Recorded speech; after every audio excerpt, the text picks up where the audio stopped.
impumelelo Pastor Uningi okubaleni ufanele sicela kuwena ukuthi kuyaqikelelwa ukuthi inamba uyisenza ngoba uyimember ngoba uyanikela kwi-channel kusongonani ya 5 ntambama kuphela Monday to Friday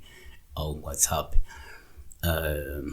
Sibheka lawo nonto sishisa ubona Pastor Uningi mfundisi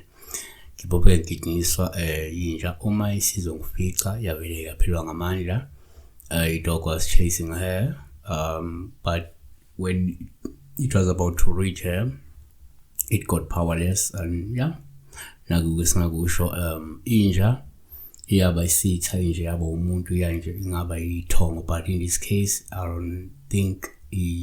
kukhona la kuvela khona njengethongo kodwa singathi ke la number 1 esikhathini esiningi uma kwenzeka uphuphe ugijinyiswa inja kuzoba uPaul uhluma iphelwa amandla lokusho kungenzeka ukhonyisa ke ukhona umuntu obezama ukukuvukela nokukujikela ngenxa yenzondo noma ngenxa yentukuthelo efuna ukukukhaphela nokukuhlasela, kepha waphonsa ithawula wadikibala engakakuhlaseli. Number 2 yenzeka futhi umuphupha ugijinyiswa inja sithele ngoPaul uhluma iphelwa ngamandla ubale ukusekuveza lokuthi empeleni kungenzeka ukhonyisa ke isithe sibi esinonye futhi esiyingozi singase ke siphelwe umdlandla nentshisekelo noma umfutho kanye nesizathu sokuthi siqhubeke nokukhaphela. So number 3 kwesinye isikhathi ke uma ngenze uphuphe ugijinyiswa inja kuzoba uPaul uhluma isiphelwa ngamandla ngoba ke kuzobe kukuvezela ukuthi ngenzeka ukhonyisa ke uNkulunkulu uqede amandla isitha ekade ke sizama ukukhaphela. Kwaba seKolose 2:15 ebaphucile ababusi abanamandla ikhali wabathela ngehlazo obala ebanqoba ngaso, kanti kuthi Deuteronomy 3:32 empeleni uNkulunkulu anikusaba ngokuba uJehova uNkulunkulu wenu nguyena onilelayo, yabo. Ngasibheke ke ukuthi ngokwesintu number 4 uma kwenzeka uphuphe ugijinyiswa inja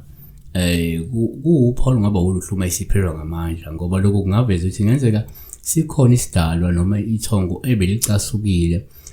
okungenzeka mhlawumbe kukhona bese uyakwenza wena emsamo noma okwakwenza ukuthi ndiyidala okwenza ukuthi ke lezi sidalwa noma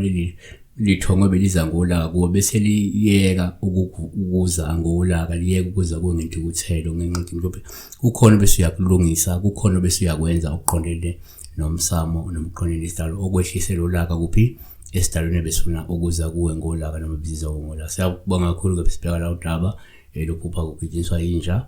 bese imayisikufika besiphelwa ngamandla ingasakulumi ingasakuhlaseli, yabo. Sikusho ngenza kwethu ukuthi I guess I'm deciding to live indaba yamaphupho on YouTube. Sengizoyenza